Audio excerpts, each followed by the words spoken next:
नमस्कार. मॅक्स महाराष्ट्रमध्ये आपलं स्वागत आहे. मी आहे किरण सोनवणे. आजचा संवाद सुरू करण्याच्या पूर्वी आपल्या प्रेक्षकांना काही सूचना देऊ इच्छितो की आजचा हा संवाद असा मध्येच सोडू नका. या संवादातून येणाऱ्या गोष्टी ज्या आहेत त्या कदाचित तुमच्या मेंदूमध्ये, तुमच्या जीवनामध्ये खळबळ माजवू शकतील. त्यामुळे कृपया कुठल्याही प्रकारचा गैरसमज करण्याच्या पूर्वी किंवा हा व्हिडिओ अर्धवट ऐकून आपल्या मनात कुठल्याही प्रकारचा गैरसमज निर्माण होऊ नये यासाठी हा व्हिडिओ कृपया शेवटपर्यंत पहा. आजचा जो संवाद आहे तो लेखक चंद्रकांत जटाले सरांशी आपण करणार आहोत. चंद्रकांत जटाले सरांचं सांगायचं म्हणजे त्यांचं नवीन एक पुस्तक आलेलं आहे, स्वयंघोषित देशभक्तांचे वास्तव.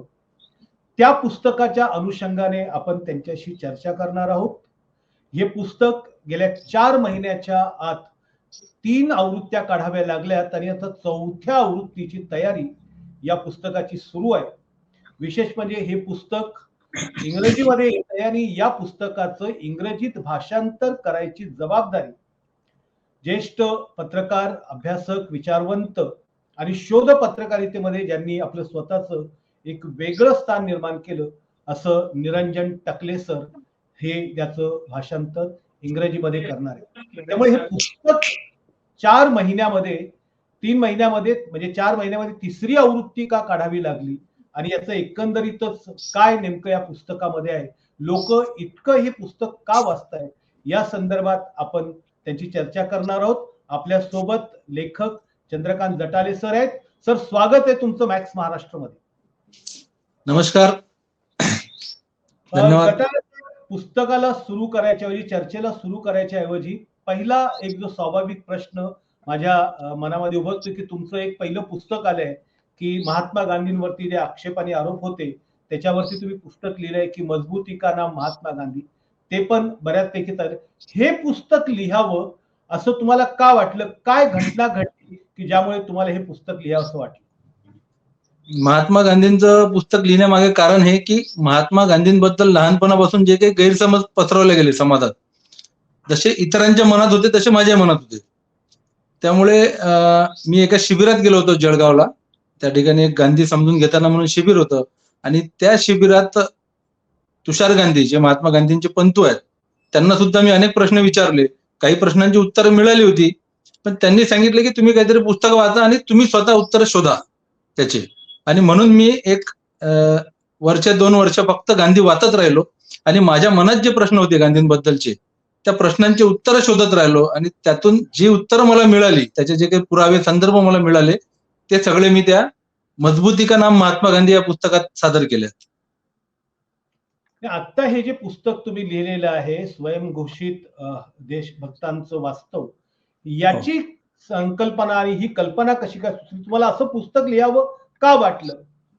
याची संकल्पना अशी सुचली की जे किसान आंदोलन झालं दिल्लीमध्ये आणि 26 जानेवारीला सगळे जे शेतकरी आंदोलक होते, जेव्हा ते आंदोलन सुरू होतं त्यावेळेस ते आंदोलक सगळे लाल किल्ल्यावरती दिल्लीच्या आतमध्ये घुसले होते ट्रॅक्टर घेऊन आणि लाल किल्ल्यावरती ते सगळे लोक जमा झाले होते. आणि त्यावेळेस एक असा अपप्रचार केला गेला त्या शेतकऱ्यांच्या विरुद्ध की त्यांनी लाल किल्ल्यावरचा तिरंगा काढला आणि त्या जागी दुसरा ध्वज लावला. असा एक अपप्रचार, खोटा प्रचार केला गेला. आणि नेमकं झालं काय होतं की त्या लाल किल्ल्यावरती तिरंगा त्याच्या जागी व्यवस्थित फडकत होता. त्या तिरंगाच्या समोर जो खाली खांब होता त्या खांबावरती एक निशान साहेब, ज्याला शिखांचा तो पिवळा झेंडा असतो, तो पिवळा झेंडा त्या शेतकऱ्यांनी फडकवला त्या ठिकाणी. आणि तो तिरंगा तिथे आपल्या जागी साबूत असताना, चांगला फडकत असताना एवढा खोटा प्रचार या सगळ्या यंत्रणांकडून केला गेला की शेतकऱ्यांनी तिरंग्याचा अपमान केला. आणि त्याला प्रत्युत्तर म्हणून पुरोगामी म्हणा किंवा शेतकऱ्यांकडून म्हणा किंवा शेतकऱ्यांची मुलं म्हणा, जे काही त्याला प्रत्युत्तर देत होते ते सगळे स्पष्टीकरणात्मक होते. म्हणजे तो तिरंगा आपल्या जागी होता किंवा आम्ही तसं केलंच नाही, आम्ही तो निशान साहेब फडकवला वगैरे असे स्पष्टीकरण देणारे सगळे काही उत्तर होते. त्यावेळेस माझ्या एक गोष्ट लक्षात आली की लोकांना हे माहीतच नाही की राष्ट्रीय स्वयंसेवक संघाच्या कार्यालयावरती 2002 पर्यंत हा झेंडाच फडकला नव्हता. ते फळकत नव्हते. मग ज्यांच्या कार्यालयावरतीच हा झेंडा 2002 पर्यंत म्हणजे स्वातंत्र्यानंतर जवळपास 55 वर्ष ज्यांच्या कार्यालयावरती झेंडा फळकला नाही, तिरंगा, ते लोक आज सांगून राहिले आहेत की तिरंग्याचा अपमान झाला. आणि मग मला जाणीव झाली की लोकांपर्यंत माहिती नाही, लोकांना लढायचा यांच्या विरोधात, हा वैचारिक लढा आहे सगळा. पण लढाईसाठी माहिती पाहिजे. आणि त्यांना जर आपल्याला आता आरोपी सारखं काय होऊन जाते, एखादा प्रश्न विचारला की आपण लगेच हे लोक काय करतात की आरोपीच्या पिंजऱ्यात किंवा कठड्यात उभे असल्यासारखे उत्तर द्यायला लागतात. पण आता हे उत्तर देणं लोकांनी बंद केलं पाहिजे. आता लोकांनी प्रश्न विचारले पाहिजेत आणि ते प्रश्न विचारण्यासाठी लोकांकडे माहिती असावी, एक वैचारिक दारुगोळा असावा आणि प्रत्येक प्रश्नाचं, या कट्टरवाद्यांच्या प्रत्येक प्रश्नाचं उत्तर या लोकांकडे असावं, असा उद्देश ठेवून ह्या पुस्तकाची मी निर्मिती केली. आणि असं वाटलं की याच्यातून प्रत्येक उत्तर यांना भेटलं पाहिजे सर्वांना. बरोबर आहे. तुम्ही तुमची जी पुस्तकाची अनुक्रमणिका मी पाहिली, त्यात साधारणतः तुम्ही RSS हा जो घटक आहे किंवा राष्ट्रीय स्वयंसेवक संघ जो आहे, ते जे प्रचार करतात त्याला उत्तर देण्याची म्हणजे प्रयत्न केलेला आहे. तर तुम्ही पहिल्यांदा सांगितले की स्वतंत्र भारतातील विघातक कारवाया, काय कारवाया अशा आहेत?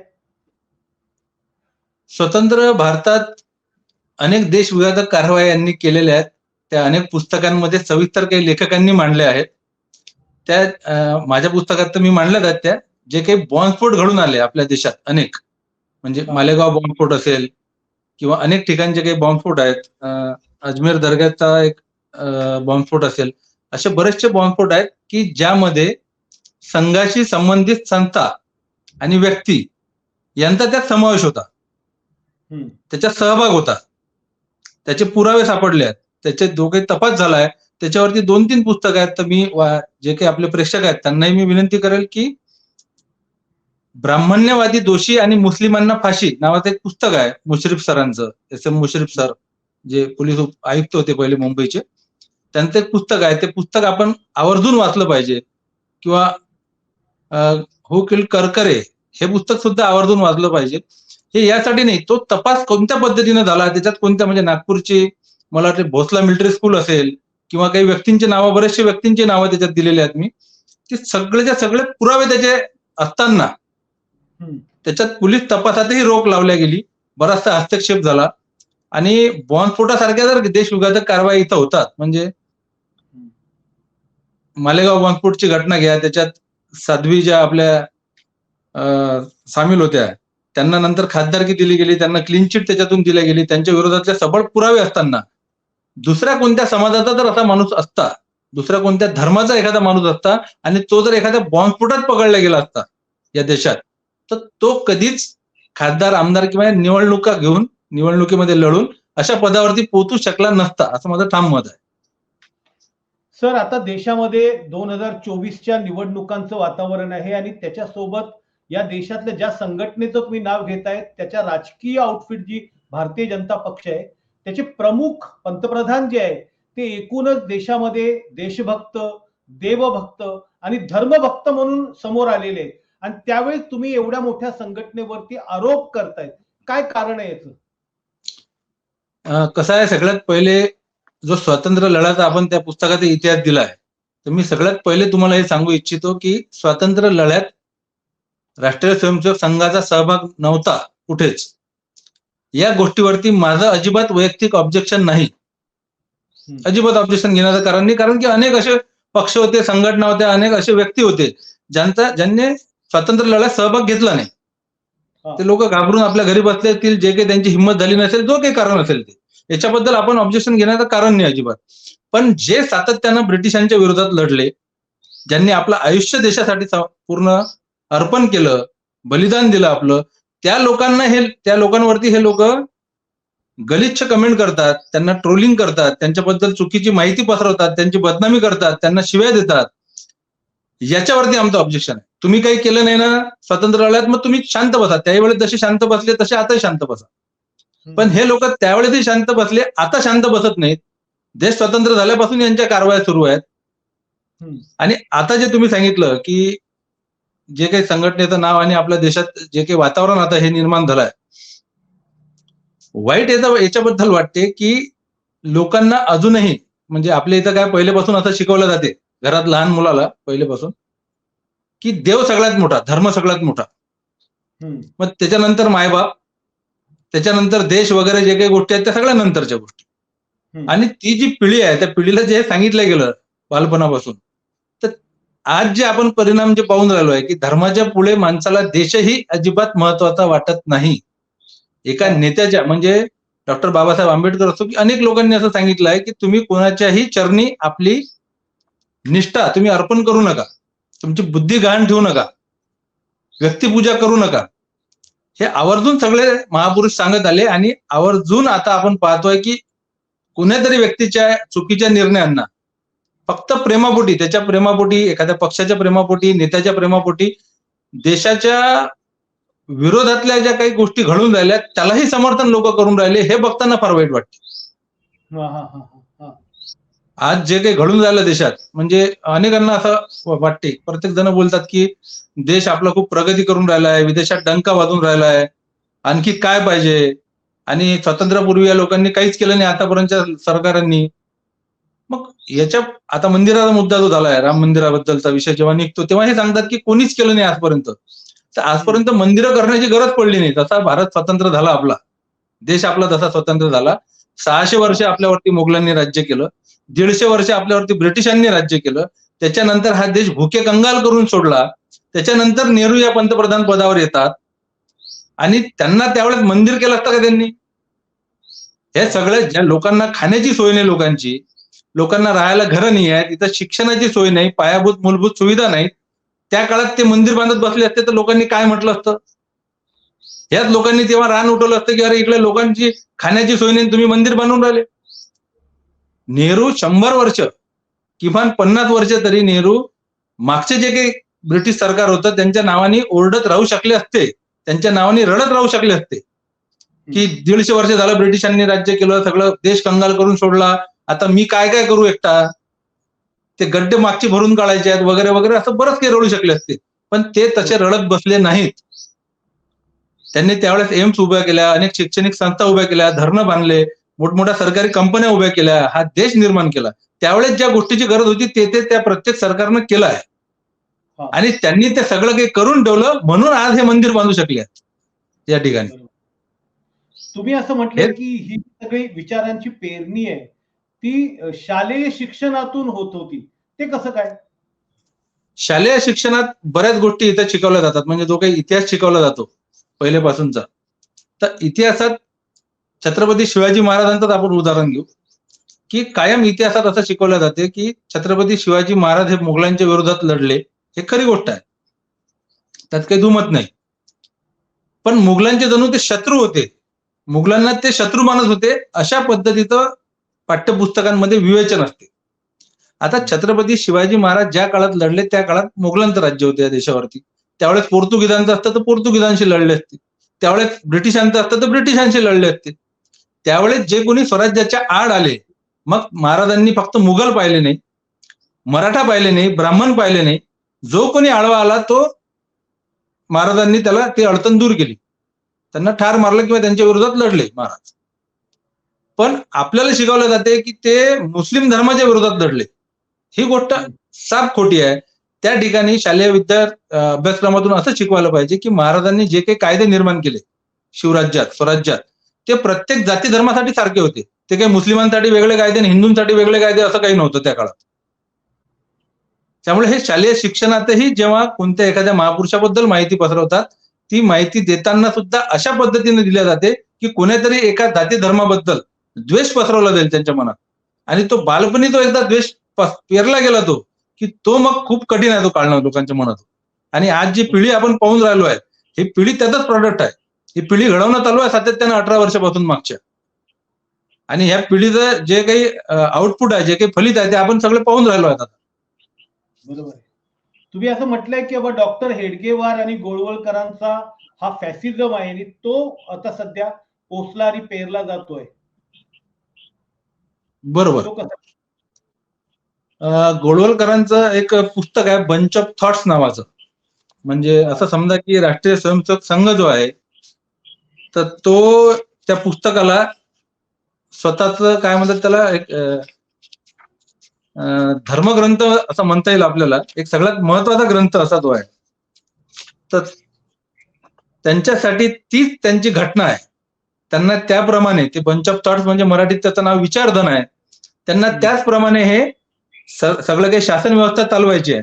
त्या विचारधन मधलं पान क्रमांक 207 वरच्या 4 ओळी मी तुम्हाला वाचून दाखवतो. त्या 4 ओळी तुम्ही वाचल्या, मी वाचून दाखवलंय, आणि ही माहिती तुम्ही ऐकली की तुमच्या लक्षात येईल की त्यांना नेमकं काय घडवायचं इथं. विचारधनात 207 नंबरच्या पान नंबरवरती गोळवलकर गुरुजी लिहितात, आपल्या देशाच्या घटनेतून संघराज्याची संपूर्ण चर्चा कायमचीच समाप्त करून टाकावी. म्हणजे संघराज्य कायमचं समाप्त करून टाकावं.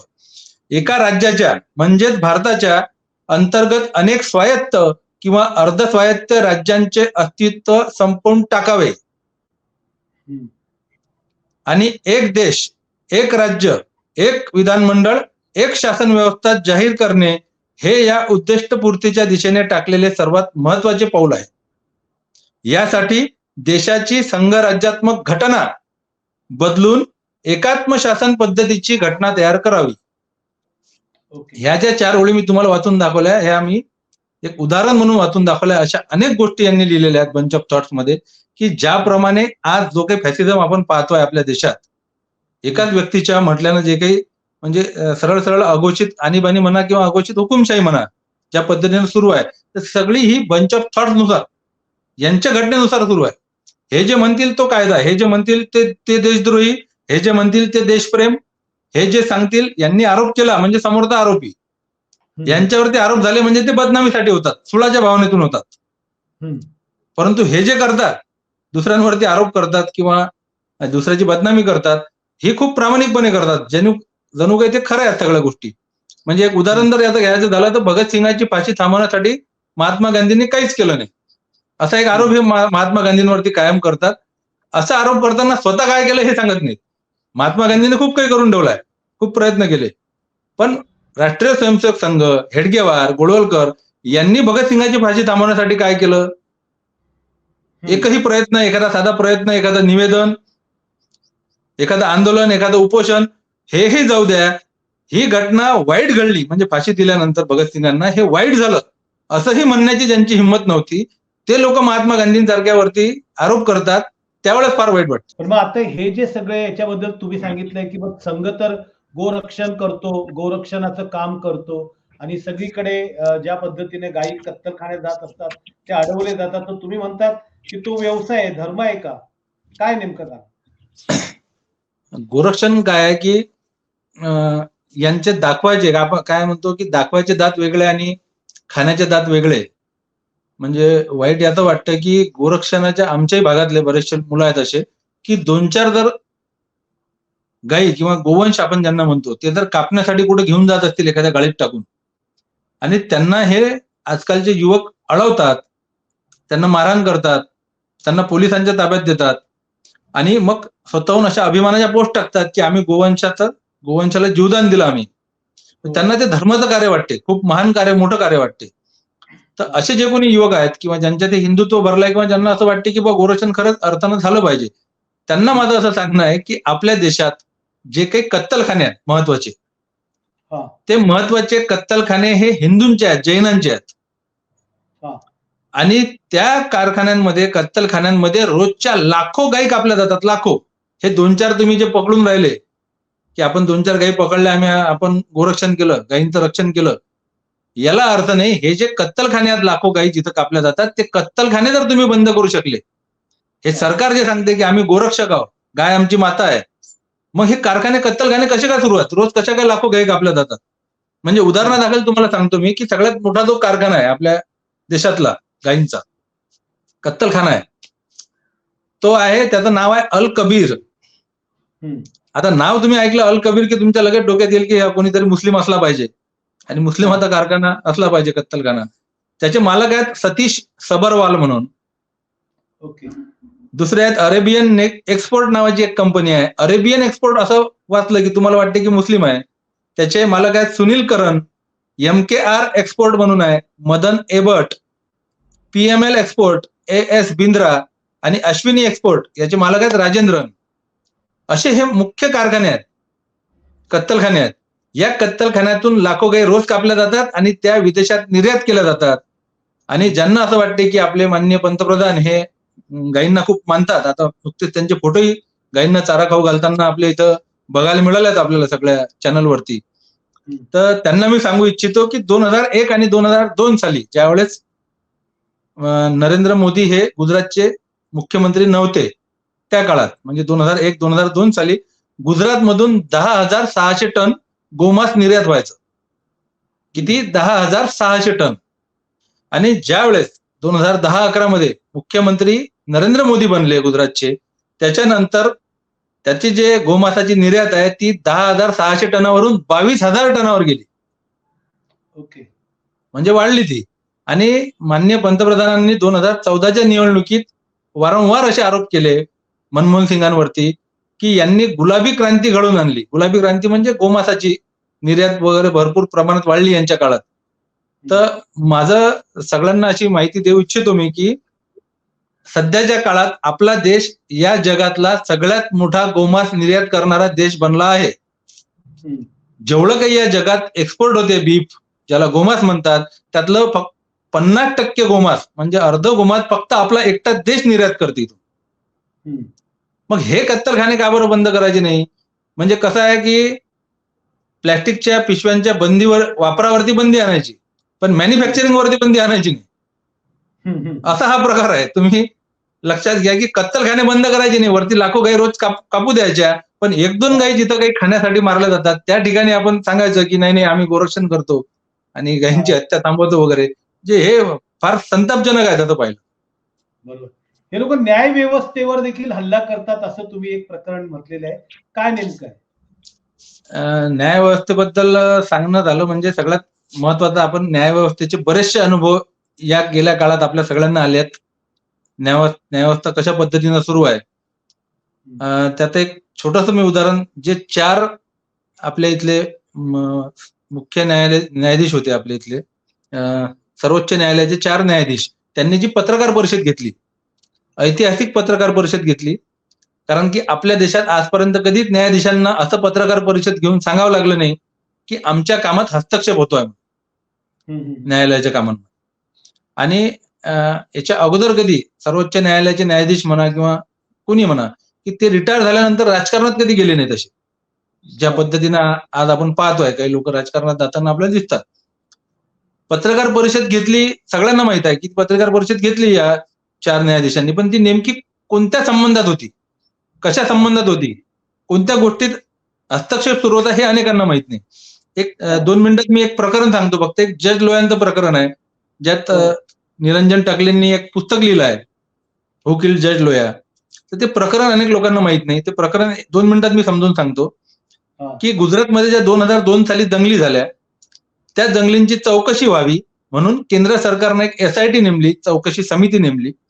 त्या चौकशी समितीसमोर हरेन पंड्या नावाच्या एक व्यक्तीने त्या चौकशी समितीसमोर तत्कालीन मुख्यमंत्री जे होते गुजरातचे नरेंद्र मोदीजी, त्यांच्या विरोधात बयान दिलं आणि त्यांना त्या समितीला कागदपत्र जे पुरवण्याचं काम केलं ते केलं संजय भट्ट नावाच्या एका IPS अधिकाऱ्यानं. आणि ही चौकशी सुरू झाल्यानंतर काही दिवसात त्या हरेन पंड्यांची हत्या झाली आणि जे संजीव भट्ट नावाचे जे IPS अधिकारी आहेत त्यांच्यावरती एक 20-25 वर्षाच्या अगोदरची एक केस ओपन करण्यात आली आणि त्यांना तुरुंगात टाकण्यात आलं. त्या हरेन पंड्याची ज्या व्यक्तीने हत्या केली तो सोहराबुद्दीन नावाचा व्यक्ती, शहाबुद्दीन, आणि त्याची म्हणजे त्यांनी हरेन पंड्याची हत्या केली आणि हरेन पंड्याची हत्या केल्यानंतर त्या सोहराबुद्दीनची काही दिवसात हत्या झाली की तो ISIचा एजंट आहे, तो आतंकवादी आहे असं म्हणून त्याचं एन्काउंटर करण्यात आलं. त्याचं एन्काउंटर केल्यानंतर 3 ते 4 दिवसात त्याच्या बायकोवरती बलात्कार करून त्याच्या बायकोची हत्या झाली. आणि माझ्या भावाला मारलं, म्हणजे त्या सोहराबुद्दीनचा जो भाऊ होता त्या भावाने अशी CBI कडे किंवा सेंट्रल गव्हर्नमेंटकडे अशी याचिका दाखल केली की माझा भाऊ अजिबात आतंकवादी नाही, ISIचा हस्तक नाही, त्याचं जे एन्काउंटर करण्यात आलं ते फेक एन्काउंटर करण्यात आलंय म्हणून. आणि मग CBI चौकशी बसवली सेंट्रल गव्हर्नमेंटनी त्याच्या हत्येवरती आणि त्या चौकशी समितीला स्पष्ट आदेश दिले सर्वोच्च न्यायालयाने हा. की या चौकशी समिती समोर जेव्हा हा खटला चालवण्यात येईल संपूर्ण एन्काउंटरचा या सोहराबुद्दीनच्या, तेव्हा एकाच न्यायाधीशाच्या देखरेखीखाली हा संपूर्ण खटला चालवण्यात येईल. हा. आणि जेटी उत्पात नावाचे एक न्यायाधीश होते, त्यांची त्या ठिकाणी नियुक्ती करण्यात आली. एकाच न्यायाधीशाच्या देखरेखीखाली हा खटला चालवला पाहिजे असा आदेश असतानाही जेटी उत्पात यांची बदली करण्यात आली. त्या ठिकाणी न्यायमूर्ती जज लोयांची नियुक्ती झाली आणि जज लोयांना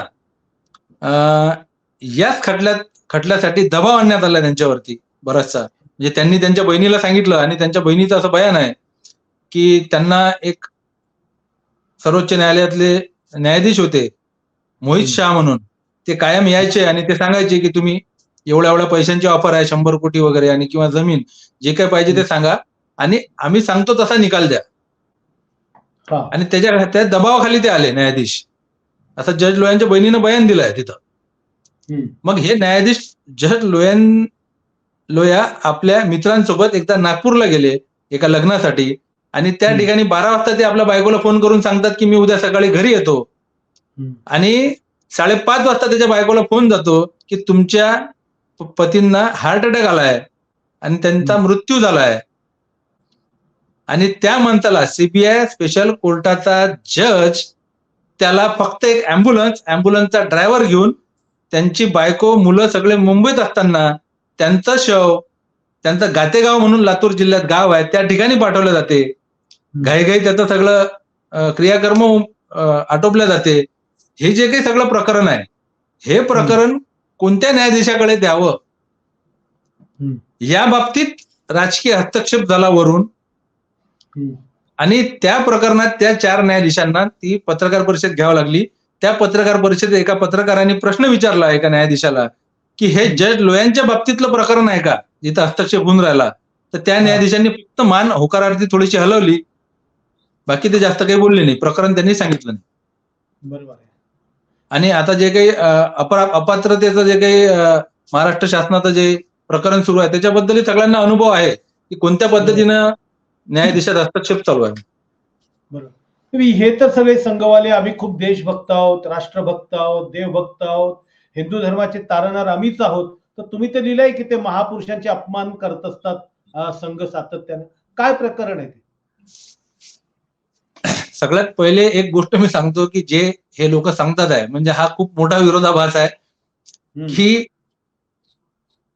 आम्ही हिंदुत्ववादी आणि हिंदूंचे कैवारी, हिंदूंचे तारणहार म्हणून जे सत्तेवर आलेले आहेत ते हिंदूंचे सगळ्यात मोठे कर्दनकाळ आहेत असं मी म्हणेन.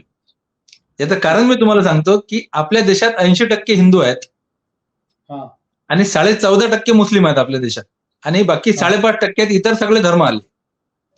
तर इथं जेव्हा ह्या देशात 1200 रुपये सिलेंडर होते, सिलेंडरचा भाव होते, त्यावेळेस त्याचा फटका जो बसतो तो सगळ्यात मोठा त्या 80% हिंदूंना बसतोय. इथं पेट्रोल जेव्हा 110 रुपये लिटर होते त्याचा फटका सगळ्यात मोठा हिंदूंना बसतोय. इथं बेरोजगारी इतकी वाढली आहे की यांनी आकडा देणं बंद केला बेरोजगारीचा. ही बेरोजगारी जी प्रचंड वाढली त्याच्यात सगळ्यात जास्त हिंदूंचेच पोरं बेरोजगार होतात. इथं जे महिलांवरती अत्याचार होऊन राहिले ते जास्तीत जास्त हिंदूच महिलांवरती अत्याचार होऊन राहिले.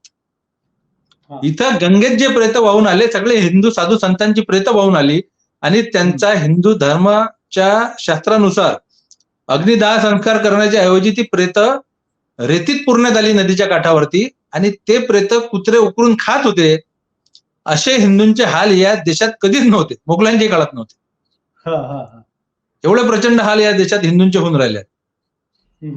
आणि हे जे सांगतात की महापुरुषांना आम्ही खूप मानतो किंवा महापुरुषांना आम्ही अपमान करत नाही, तर माझं असं मत आहे की आता तुम्ही पाहिलंय बरं म्हणजे महापुरुषांचे अपमान जे काही झालेत, महात्मा गांधींचं म्हणा किंवा महात्मा ज्योतिबा फुलेंवरती भिडे नावाच्या एका व्यक्तीनं अतिशय खालच्याच भाषेत आरोप केले, त्यावेळेस RSS किंवा हिंदू महासभा किंवा भाजपमधला कोणी व्यक्ती बोलला का त्याच्या विरोधात? कोणीतरी निषेध केला का की बा हे वाईट झालं, हे वाईट बोलला, त्याच्यावरती आम्ही निषेध व्यक्त करतो. गोळवलकर गुरुजींनी लिहून ठेवलं आहे की संभाजीला हाल हाल करून त्याचा वध केला हा हा हा वध केला कोणाला म्हणतो आपण? जेव्हा मारणारा नायक असतो, देव असतो, आणि मरणारा राक्षस असतो, खलनायक असतो, त्यावेळेस आपण वध शब्द वापरतो. मग गोळवलकर गुरुजी असं लिहितात की संभाजीचा वध केला म्हणजे संभाजी वाईट होता आणि मारणारा औरंगजेब चांगला होता, त्यांच्या नजरेत नायक होता. औरंगजेबाबद्दल प्रेम असल्याशिवाय असं कोणी लिहू शकत नाही, बोलू शकत नाही, असं माझं मत आहे. स्पष्ट. हम्म, म्हणजे ज्यांच्या हिंदुत्वावरती किंवा ज्या हिंदुत्वाची प्रेरणा सावरकरांची हे लोक घेतात, हम्म. त्या सावरकरांनी छत्रपती शिवाजी महाराजांबद्दल लिहून ठेवलाय की काकतालीय न्यायाप्रमाणे हा शिवाजी राजा झाला. म्हणजे योगायोगाने कावळा बसायची आणि डांग तुटायची, म्हणजे योगायोगाने निवड. हम्म, आणि समग्र वाङ्मय जे आहे सावरकरांचं, त्या सावरकरांच्या समग्र वाङ्मयाच्या खंड 6 मध्ये हा. एक शेंदापूरचा गणपती म्हणून एक प्रकरण आहे. ते प्रकरण तुम्ही वाचा. त्यामध्ये सावरकर असं सांगतात की शिवाजी हा जुना आदर्श झाला. आता हम्म, शिवाजीचं चरित्र ऐकून ऐकून तुमचे कान किटले असतील. हम्म. शिवाजीच्या तलवारीपेक्षा आमच्या नरू न्हाव्याचा वस्त्रा जास्त तळपतो. हा.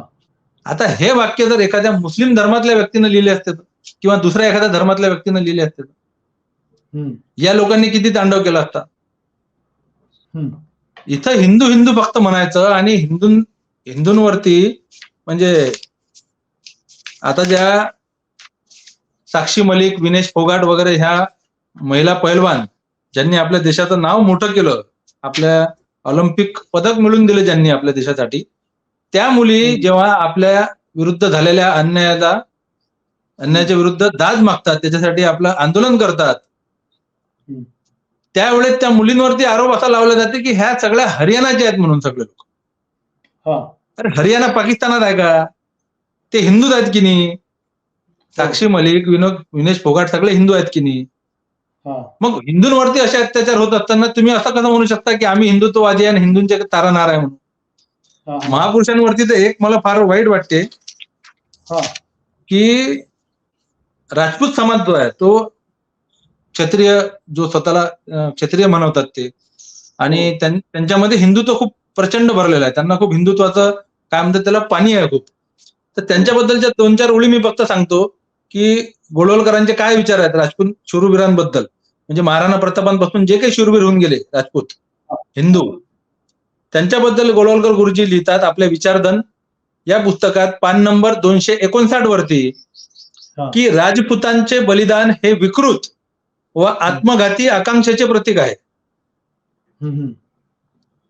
राजपुतांचे बलिदान हे विकृत व आत्मघाती आकांक्षेचे प्रतीक आहे.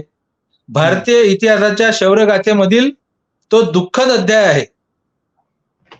क्षात्र धर्मासंबंधीच्या चुकीच्या धारणांमुळे या वीर पुरुषांनी आत्मनाश करून घेतला. ही एक प्रकारची दुर्बलताच आहे आणि परिस्थितीचे दडपण आल्यामुळे वैफल्याच्या भाराखाली नष्ट होऊन जाणे हा आपला आदर्श होऊ शकत नाही. हे राजपूत राजांविषयी जे मोगलांच्या विरोधात कायम लढले ताकदीनं, त्यांच्याबद्दलचे हे विचार आहेत गोळवलकर गुरुजींचे, संघाचे. मग हे राजपुतांना मान्य आहेत का? फक्त इथं म्हणायचं आपण महापुरुषांच्या प्रतिमा मोठ्या करायच्या आणि विचार मातीत घालायचे, हेच काम हे लोक पहिल्यापासून करत आले, आताही करत आहेत. बरोबर. पण यांचे नेते तर खूप संस्कारी असतात. तो चेहरा बिरा समोर इमेज वगैरे ज्या पद्धतीने लोकांना असं वाटतं की बाबा प्रति काहीतरी महापुरुषच आला अशा पद्धतीने. आता जर तुम्ही मोदींचं एकूणच 22 जानेवारीला जे वागणं वावरणं आणि ज्या पद्धतीचा माहोल पाहिला असेल, हे खूप संस्कारी नेते असतात. तसं आहे का हे संस्कारी वगैरे?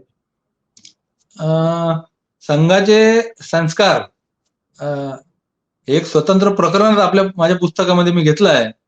ते यासाठी घेतलं की आता नुकतंच कुरुलकरांचं प्रकरण झालंय. प्रदीप कुरुलकर डॉक्टर यांनी जे काही आपले गुपित फोडले आहेत, आपल्या देशाची गुप्त माहिती जी काही फोडली पाकिस्तानी काही लोकांना, ते एका महिलेला त्यांनी ती माहिती पुरवली, त्यांच्यावरती अजूनही देशद्रोहाचा गुन्हा दाखल झालेला नाही. आणि ते संघाचे सुरुवातीपासूनचे संघाच्या शाखेत जातात, ते संघाचे सदस्य आहेत, सुरुवातीपासूनचे प्रचारक आहेत. त्यांच्या मित्रांनी सुद्धा असं सांगितलं आहे आणि ते सुद्धा सांगतात की आमच्या 3 पिढ्यांपासून आम्ही संघात जातोय. हम्म. मग प्रश्न असा पडतो की संघात हे शिकवलं जाते का की आपली गुप्त माहिती फोडायची आणि पाकिस्तानला द्यायची, म्हणून पाकिस्तानच्या नावानं फक्त बोंबा मारायच्या आणि त्यांना ही माहिती पुरवायची.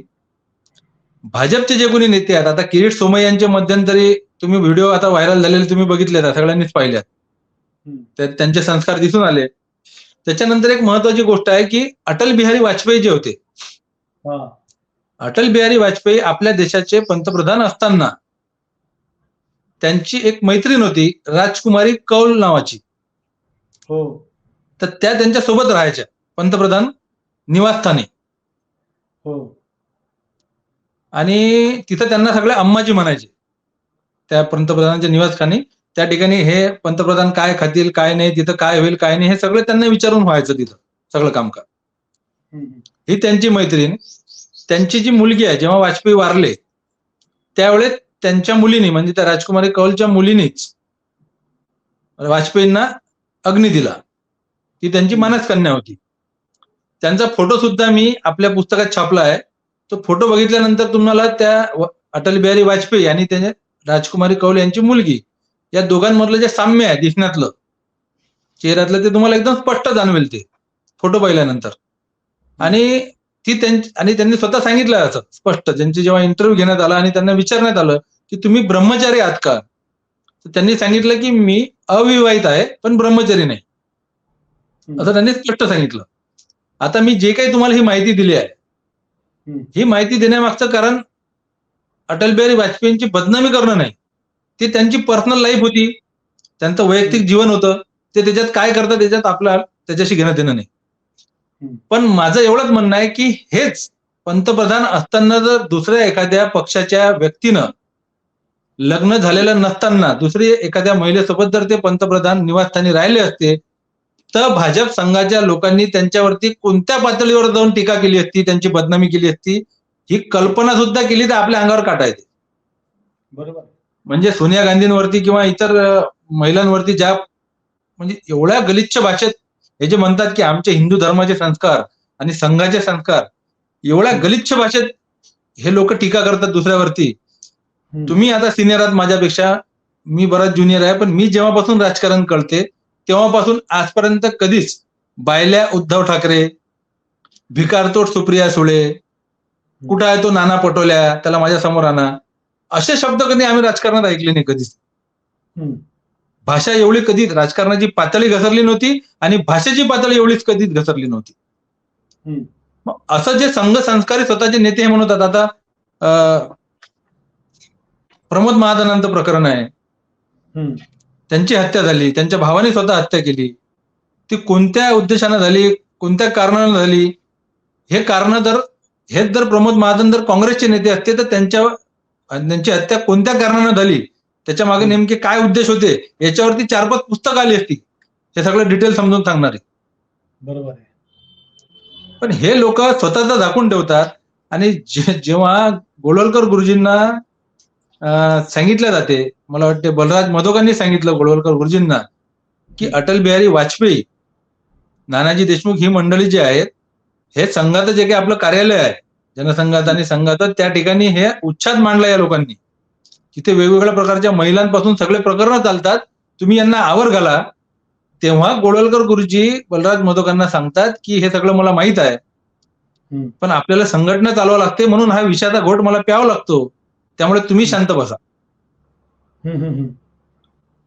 म्हणजे दीनदयाल उपाध्यायांची जेव्हा हत्या झाली तर बलराज मधोक सरळ सांगतात की अटल बिहारी वाजपेयी आणि नानाजी देशमुख यांनी ती हत्या केली आहे. एवढं सगळं लिहून ठेवलेलं असताना हे जे लोक म्हणतात आमचे संघ संस्कारी, म्हणजे आता आपले जे सध्याचे पंतप्रधान आहेत, या पंतप्रधानांबद्दल लालकृष्ण अडवाणींकडे आनंदीबेन पटेल यांच्या मिस्टरांनी, पतींनी एक पत्र लिहिलं होतं अडवाणींना या पंतप्रधानांबद्दल की माझा संसार नरेंद्र मोदींमुळे डिस्टर्ब झाला आहे, तो तुटला आहे, माझी बायको माझ्याजवळ राहत नाही वगैरे, ह्या ज्या गोष्टी, ते पत्र एकदा तुम्ही वाचलं तर तुमच्या लक्षात येईल की जे संघ संस्कारी नेते म्हणणार आहेत ते कोणत्या लेवलचे आहेत, यांच्यावरती काय संघाचे संस्कार होतात नेमके, याच्यावरती एक पुस्तक नवीन लिहिलं जाऊ शकते संपूर्ण. पण हे सगळं तुम्ही केल्यानंतर हिंदू लोक असं म्हणतील की आमच्या हिंदूंची संघटना आहे, आमच्या हिंदूंच्या नेत्यांना बदनामी करण्याचा प्रयत्न करतायत. कारण देशामध्ये सध्या वातावरण तर तसंच आहे की अखिल भारतीय हिंदूंचे नेते म्हणून हे सगळे मिळवत आहेत. हे सगळे लोकांचा, लाखो कोट्यावधी लोकांचा त्यांच्या मागे लोंढा आहे. लोक अंधभक्तीनं त्यांच्या मागे जाऊन म्हणजे अगदी साष्टांग प्रणिपात किंवा विष्णूचा अवतार बोलण्यापर्यंत त्यांना दिलेलं आहे. तर त्याच्याबद्दल काय सांगाल की हे लोकांना हे समजत नाही का? काय कारण आहे?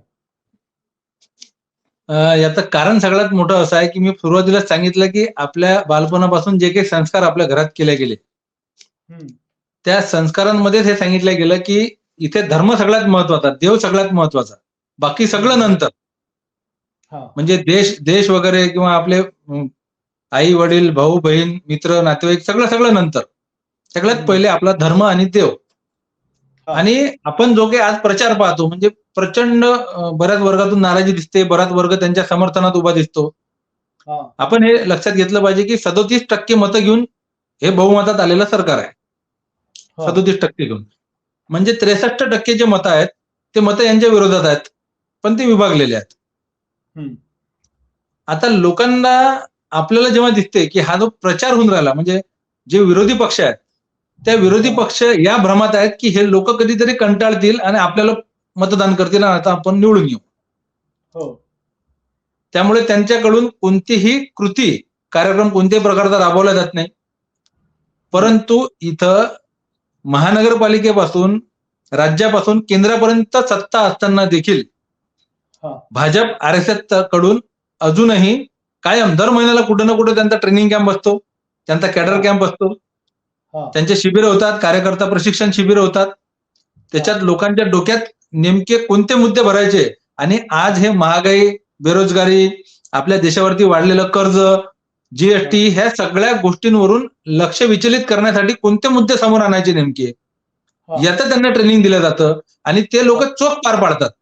म्हणजे त्यांचा कितीही मोठा तुम्ही भाजप RSSचा कितीही मोठा नेता असो, त्याच्या सोशल मीडियावरच्या तुम्ही जर पोस्ट बघितल्या तर त्या कायम मोदी सरकार किती चांगलं काम करते, त्यांचे ध्येय धोरण किती चांगले आहेत हेच सांगताना दिसतात ते लोक. आणि तुम्ही विरोधी पक्षाच्या जर पोस्ट बघाल सोशल मीडियावरती तर त्यांच्या कायम वाढदिवस, या ठिकाणी कार्यक्रम घेतला, या नेत्याचा वाढदिवस, त्या नेत्याचा वाढदिवस, कुठला तरी कार्यक्रमाचा बॅनर, ह्याच पोस्ट दिसतील. फक्त वैयक्तिक पक्षाचं त्यांना अजिबात घेणं देणं नाही, विचारधारेचे घेणं देणं नाही. आणि पक्ष आता संपत आलाय आपला. विरोधी पक्षांचे अनेक पक्ष आता अत्यंत कमी सीट त्यांचे आले आहेत, तरी सुद्धा त्यांना कार्यकर्ता प्रशिक्षण शिबिर घ्या वाटत नाही. आपल्या आपले स्वतःचे कार्यकर्तेच कन्फ्युज आहेत, तर ते आपलं काम कसं करतील, पुढे नेतील हे त्यांना कळत नाही.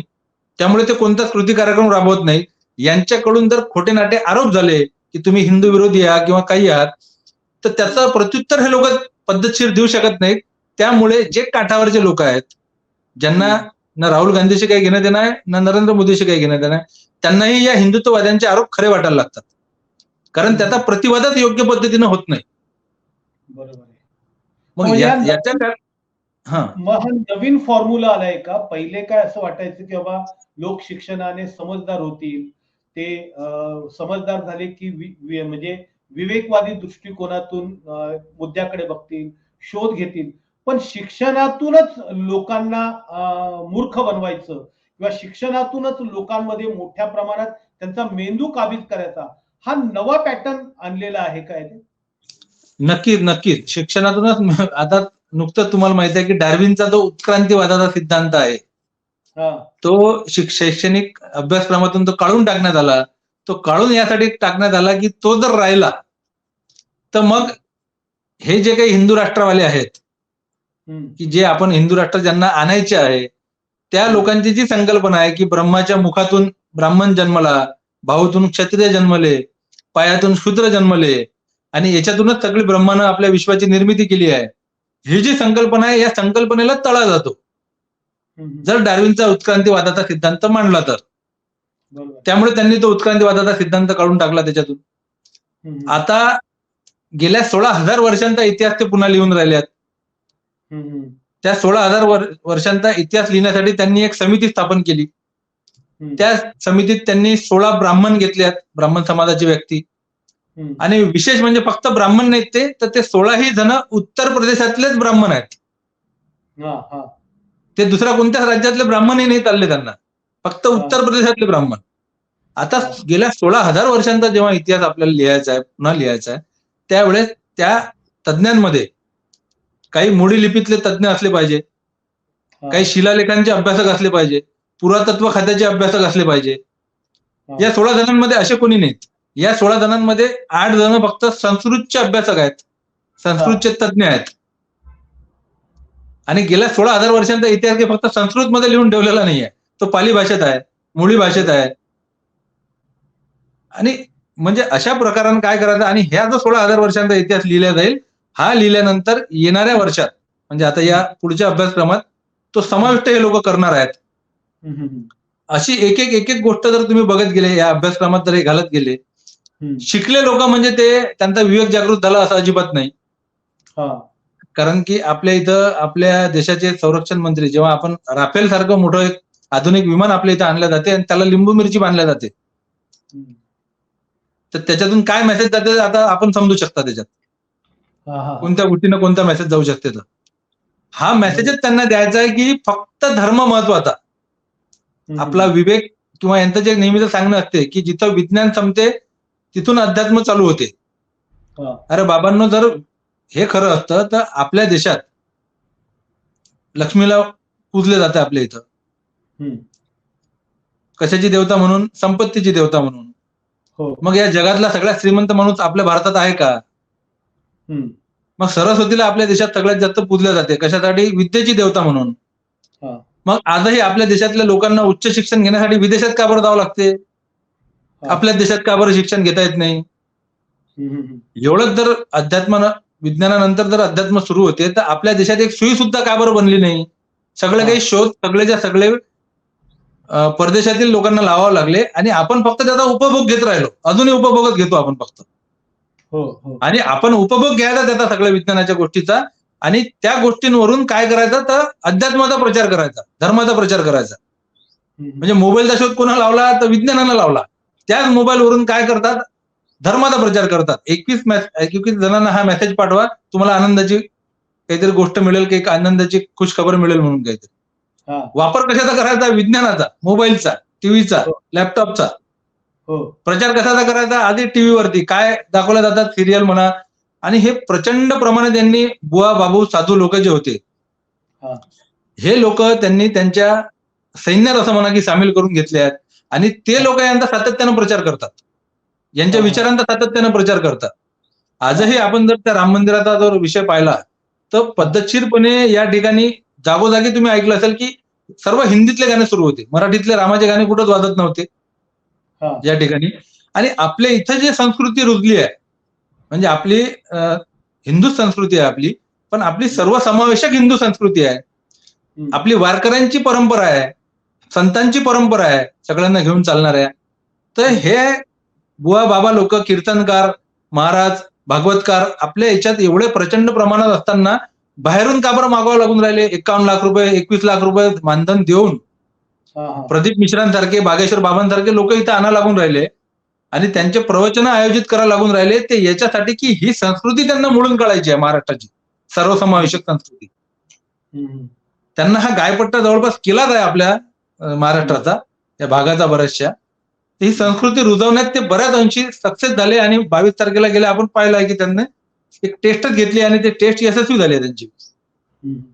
लव जिहाद म्हणून मोठ्या प्रमाणात लँड जिहाद, लव जिहाद, व्यापार जिहाद अशा प्रकारचे प्रचार करतात.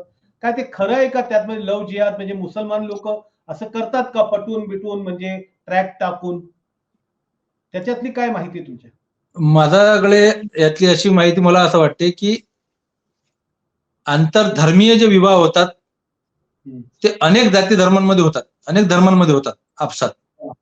अनेक असे मुलं आहेत. आता होते काय की प्रकरण तेच समोर येते की ज्यामध्ये मुलगा हा मुस्लिम आहे आणि मुलगी ही हिंदू आहे. त्या प्रकरणांना राजकीय रंग दिला जातो, त्यांना मीडिया कव्हरेज दिलं जातं, त्यांना रंगवलं जातं. त्यामुळे ते वारंवार असे प्रकरण आपल्या समोर येत राहतात. हे सांगणारे जे लोक आहेत, अशा अनेक नेत्यांची, भाजप RSSचे जे लोक आहेत, नेते आहेत अनेक जण, त्यांच्या अनेकांच्या मुली मुस्लिमांना दिलेल्या आहेत. हा. त्यांच्या नात काही RSSच्या नेत्यांच्या काही नात आहेत त्या मुस्लिमांना दिल्या आहेत. हम्म. काही नेत्यांच्या सुना ज्या आहेत त्या मुस्लिम आहेत. हम्म. हे लोक आपल्या घरात त्यांना सगळं चालते साठं लोट. हम्म.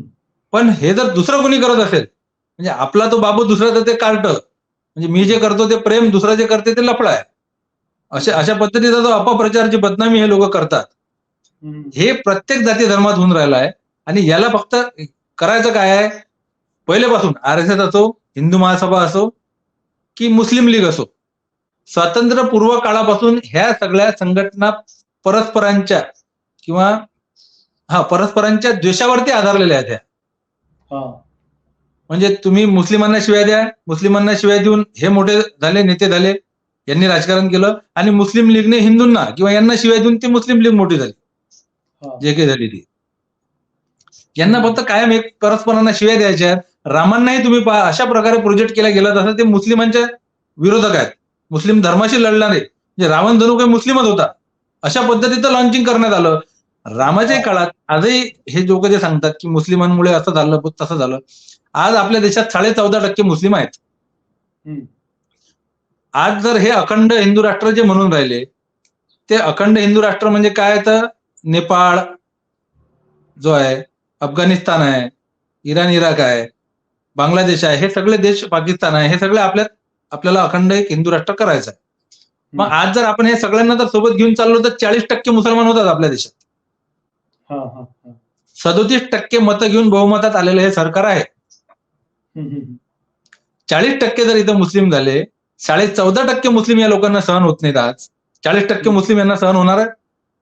त्यांना 40% आरक्षण द्यावं लागणार आहे राजकारणात, नोकऱ्यांमध्ये, सामाजिक आरक्षण, प्रत्येक गोष्टीत. हे करायचं आहे यांना, हे शक्य आहे यांच्यासाठी? आणि हिंदू राष्ट्र म्हणजे यांना नेमकं काय आणायचं हेच कळत नाही. मी अनेकदा विचारतो, जे माझे काही RSS मधले मित्र आहेत, भाजपमधले मित्र आहेत, त्यांना म्हणतो हिंदू राष्ट्र म्हणजे नेमकं तुम्हाला काय पाहिजे सांगा तुम्ही. एक तुम्ही अशा तरतुदी सांगा की आम्हाला हिंदू राष्ट्र म्हणजे हे सगळं अपेक्षित आहे. एक टेबल असा करा, तुम्ही एक सूची करा आणि ती लोकांसमोर, जनतेसमोर ठेवा, भारतीयांसमोर. त्यांना विचारा की आम्हाला असं हिंदू राष्ट्र पाहिजे, तुम्हाला मान्य आहे का हे? आणि मग त्यांना मान्य आहे की नाही ते त्यांच्यावर सोडा, जनता ठरवेल त्यांना मान्य आहे की नाही. तुम्हाला राज्यघटना बदलायची आहे की नाही, ठीक आहे, चला आम्हाला मान्य आहे, बदलून टाकू राज्यघटना. पण डॉक्टर बाबासाहेब आंबेडकरांनी राज्यघटनेतून जे काही हक्क अधिकार आम्हाला दिले आहेत त्याच्यापेक्षा जास्त तुम्ही काय देणार आहात हे सांगा आम्हाला. बरोबर. ते जास्त देणं सोडा, तुम्ही जे आहेत ते काढून घेतलेत तुम्ही, बरेचसे अजून काढून घेत आहात. तर हा फक्त मुस्लिमांच्या विरोधात ज्या अँगलनं होईल, म्हणजे एवढ्या वाईट दर्जावरती, एवढ्या खालच्या लेवलवरती प्रचार होतो की एखाद्या शहरातली एखादी बाग आहे, त्या बागेतले जर 4-5 झाडं काढून टाकले, म्हणजे अकोल्यातलीच गोष्ट सांगतो की मूर्तिजापूर तालुका आहे आमच्या अकोल्यात, त्या ठिकाणी एका ठिकाणचे 4-5 झाडं एका बगीच्यातले काढून टाकले काही लोकांनी, कोणीतरी काढले असतील. तर सकाळी तिथं काही महिलांनी प्रचार चालू केला की मुसलमानच लोक आहेत, त्यांनी ते बगीच्यातले झाडं तोडले, त्यांना असा विद्वांस आवडतो. म्हणजे या लेवलला नेऊन यांनी प्रचार सुरू केला मुस्लिमांच्या विरोधात. आणि सगळ्यात महत्वाचा मुद्दा हा आहे की मी मुस्लिमांमधल्या अशा 1000 लोकांचे तुम्हाला नावं देऊ शकतो जे स्वातंत्र्य लढ्यात या देशासाठी लढले, ज्यांनी स्वातंत्र्य लढ्यात आपले बलिदान दिलं, जे फासावर गेले, जे सुभाषचंद्र बोसांच्या आझाद हिंद सेनेसाठी लढले, त्याच्यात सामील झाले, ब्रिटिशांच्या विरोधात लढले, आपला जीव दिला. तुम्ही फक्त एका माणसाचं असं नाव सांगा जो RSSचा आहे, हिंदू महासभेचा आहे, ज्यांनी या देशाच्या स्वातंत्र्य लढ्यात सहभाग घेतला आणि आपला जीव दिला स्वातंत्र्य लढ्यासाठी, ब्रिटिशांच्या विरोधात लढला, तो तुरुंगात गेला, असं एक नाव तुम्ही सांगा. मी 1000 मुस्लिमांचे नाव तुम्हाला सांगतो. बरोबर आहे. मग आता याच्या सगळ्यात नवीन पिढीवरती काय जबाबदारी, याच्या संदर्भात प्रतिवाद किंवा हे लोकांपर्यंत सत्य घेऊन जायचं असेल, तरुणांनी काय केलं पाहिजे, नवीन पिढीची काय जबाबदारी आहे? मला असं वाटतं की सगळ्यात पहिले तरुणांनी हिंदू धर्म काय आहे नेमका हे समजून घेतलं पाहिजे. म्हणजे छत्रपती शिवाजी महाराजांचा भगवा आणि या भाजप RSSचा भगवा हा वेगळा आहे हे लक्षात घेतलं पाहिजे आपण, या दोन्ही गोष्टी. कारण काय झालं की या देशात एवढा धार्मिक उन्माद वाढवून ठेवला आहे सध्याच्या परिस्थितीत की तुम्ही धर्माला सोडून या देशात आता राजकारण करू शकत नाही सध्याच्या घडीला. धर्माच्या आधाराशिवाय इथं राजकारण करू शकत नाही. त्यामुळे आजच्या युवकांना खरा हिंदू धर्म काय आहे, समतावादी हिंदू धर्म, जो आमच्या संत तुकारामांनी आम्हाला सांगितला, संत ज्ञानेश्वरांनी सांगितला, सगळ्या संत परंपरेने सांगितला, आणि छत्रपती शिवाजी महाराज जे काही वागले, आचरण त्यांनी जे आयुष्यभर केलं, तो खरा समतावादी हिंदू धर्म कोणता आहे हे पहिले आजच्या युवकांना समजून सांगण्याची गरज आहे. आणि आजच्या युवकांना हे लोक कसं आहे की विरोधकांचं किंवा पुरोगाम्यांचं म्हणा की या चळवळींचं चुकते काय, हे युवकांसाठी काही कार्यक्रम देत नाहीत, त्यांचे प्रशिक्षण घेत नाहीत. म्हणजे इथं युवकाला कसं आहे की इथं भूक लागली आहे त्यांना, हे त्यांना म्हणतात की तुम्ही पोळी खाऊ नका, ही पोळी चांगली नाही. आता पोळी चांगली नाही तर त्याला भाकर द्यावं लागेल की नाही, त्याच्या जागी काहीतरी दुसरं त्यांना खायला द्यावं लागेल की नाही, तुम्ही उपाशी नाही ठेवू शकत त्यांना. त्यामुळे आजच्या जी नवीन पिढी आहे त्या नवीन पिढीला सतत कार्यक्रम काहीतरी दिले पाहिजे, त्यांना ट्रेनिंग दिले पाहिजे.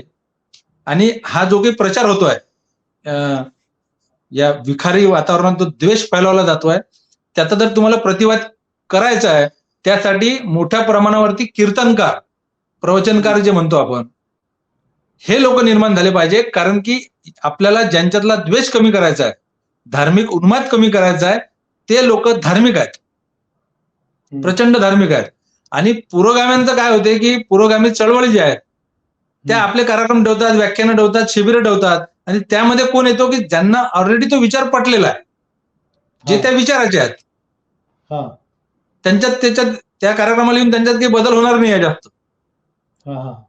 त्यामुळे आपलं जे टार्गेट आहे, आपल्याला ज्या लोकांच्या मानसिकतेत बदल घडवून आणायचा आहे, ते लोक प्रचंड धार्मिक आहेत आणि धार्मिक कार्यक्रमांमधूनच तुम्ही त्यांच्यापर्यंत पोहोचू शकता. जसे ह्यांचे पूर्ण वेळ कार्यकर्ते आहेत, समर्पणानं काम करतात, तसेच आपले सुद्धा पूर्ण वेळ काम करणारे समर्पक कार्यकर्ते नेमावे लागतील. त्यांना त्या पद्धतीचं प्रशिक्षण द्यावं लागेल. नाही तर काय होत राहील की आपण इलाज आपला म्हणजे जे बिमारी आहे ते डोक्याला आहे, आपण इलाज टोंगलाच करून राहिलो आहे. त्यामुळे काय होते की एखाद्या ठिकाणी एखाद्या पुरोगामी व्यक्तीचं व्याख्यान ठेवलं की त्या ठिकाणी तेच लोक येतात ज्यांना ते विचार पटलेले आहे. त्यामुळे तिथं मग पैसा पण वाया जातो, वेळ वाया जातो, एनर्जी वेस्ट जाते. त्यामुळे ज्या ठिकाणी एनर्जी वेस्ट करायची नेमकी त्या ठिकाणी ती केल्या गेली पाहिजे. आणि त्यासाठी सगळ्या पुरोगामी चळवळींनी आधी एकत्र बसलं पाहिजे. कारण यांच्यातच आपसात बरेचसे वाद आहेत, यांना तो चालत नाही, त्यांना हा चालत नाही, त्यांच्यात परस्परांचं नेतृत्व चालत नाही. या सगळ्यांनी एका बाबतीत RSSचा आदर्श घेतला पाहिजे की RSSच्या 55 पोट संस्था असो किंवा धर्माशी संबंधित कोणतेही कीर्तनकार, प्रवचनकार असो, साधू बुवा बाबा असो, हे सगळे जण आपापल्या सगळे काही हेवे दावे सोडून एका RSSच्या झेंड्याखाली एकत्र येतात, एका अजेंड्याखाली एकत्र येतात. असा अजेंडा आपल्याला राबवता आला पाहिजे. तसा अजेंडा तुम्ही आता हे देशभक्तांचं वास्तव उत्तर लिहिलेलं आहे. आता पुढे काय प्लॅन आहे तुमचा याच्या संदर्भातला? आता पुढे काय, कुठलं पुस्तक आहे का प्लॅनिंग मध्ये? पुढे 1-2-3 पुस्तकांवरती काम सुरू आहे.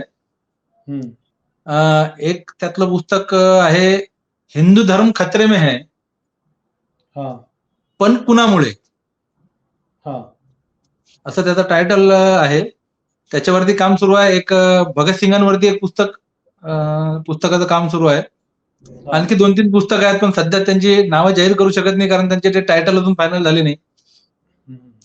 पण जो काही आता येणारा काळ आहे त्याच्यात आपला जो खरा हिंदू धर्म आहे, आपली जी खरी संस्कृती आहे, भारतीय संस्कृती, हा सांगण्याचा मी प्रयत्न करणार आहे याच्या पुढे सुद्धा. आणि हे जे पुस्तक आहे, आता निरंजन भाऊ जे आहेत, निरंजन टकले सर, ते या पुस्तकाचं इंग्रजी करत आहेत. याचं हिंदी सुद्धा झालेलं आहे. त्यामुळे येणाऱ्या एका महिन्यात हिंदी, इंग्रजी आणि मराठी अशा 3 आवृत्त्या या पुस्तकाच्या वाचकांसाठी उपलब्ध असतील.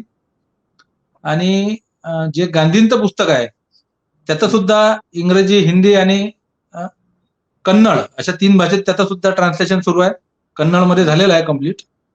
याही पुस्तकाचं काही इतर भाषांमध्ये आता अनुवाद सुरू आहे.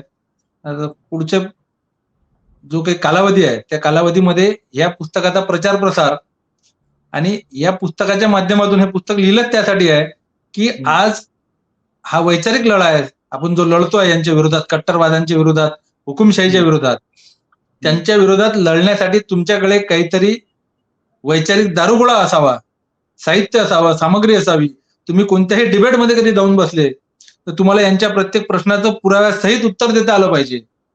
यासाठीच हे पुस्तक निर्माण केलं आहे, लिहिलं आहे. त्यामुळे या पुस्तकाचा काय प्रचार प्रसार जसा होता होईल त्याचे जसे कार्यक्रम घेता येतील तसे कार्यक्रम घेणं सध्या सुरू आहे. धन्यवाद चंद्रकांत घटाले सर, तुम्ही मॅक्स महाराष्ट्रशी अत्यंत महत्वाच्या विषयावरती संवाद साधला आणि तुमचं मनोगत आणि एकूणच पुस्तकाच्या संदर्भातली संपूर्ण पार्श्वभूमी तुम्ही मांडली. मित्रांनो, हे होते चंद्रकांत जटाले सर. त्यांचं स्वयंघोषित देशभक्तांचे वास्तव या नावाचं पुस्तक आले, त्या संदर्भात आम्ही त्यांच्याशी संवाद साधला. आमचं मत एक स्पष्ट असतं, आपल्याकडे येणाऱ्या असणाऱ्या पाहुण्यांचं तुम्ही ऐकता, पण ऐकून लगेच कुणावरही विश्वास ठेवू नका. स्वयंघोषित देशभक्तांचं पुस्तक वास्तव हे पुस्तक प्रकाशित आहे. ते पुस्तक वाचा. ते पुस्तक वाचून तुमच्या मनात काही प्रश्न उपस्थित झाले असतील किंवा तुम्हाला एक खरं खोटं पडतायत असेल तर तुम्ही त्याच्या संदर्भात कधी कमेंट्स लिहू शकतात व त्याच्या संदर्भात बोलू शकतात. पण मॅक्स महाराष्ट्राची अशी भूमिका असते की कुठल्याही गोष्टीवर कोण बोलतं आहे, कोण सांगतं आहे, कोण त्या संदर्भातले पुरावे देते, ते तपासल्याशिवाय तुम्ही कुठल्याही गोष्टीवरती विश्वास ठेवू नका. आम्ही ही चर्चा याच्यासाठी घडून आणली की देशामध्ये ज्या ज्या काही घटना घडत असतात, ज्या काही समोर चित्र येत असतं, त्या चित्राच्या संदर्भामध्ये लोकांना समजलं पाहिजे, लोकांना त्याच्या संदर्भातली ही माहिती मिळाली पाहिजे आणि असाही एक विचारधारा या देशामध्ये सुरू आहे. तर तुम्ही या संदर्भातला तुमचा विचार करावा, तुम्ही विचार प्रवृत्त व्हावं, तुमच्या डोक्यामध्ये असलेल्या वास्तव परिस्थितीचं खरं आकलन यावं, म्हणून अशा वेगवेगळ्या प्रकारच्या विचारवंतांशी, अभ्यासकांशी, लेखकांशी, पत्रकारांशी आपण बोलत असतो. त्यामुळे तुमचं हे चर्चा ऐकल्यानंतर, हा संवाद ऐकल्यानंतर काय प्रश्न निर्माण झाले असतील, तुमचं काय मत असेल, तुम्ही अतिशय मुक्तपणानं ते मांडू शकतात. आणि पाहत राहा मॅक्स महाराष्ट्र, आवाज महाराष्ट्राचा. धन्यवाद.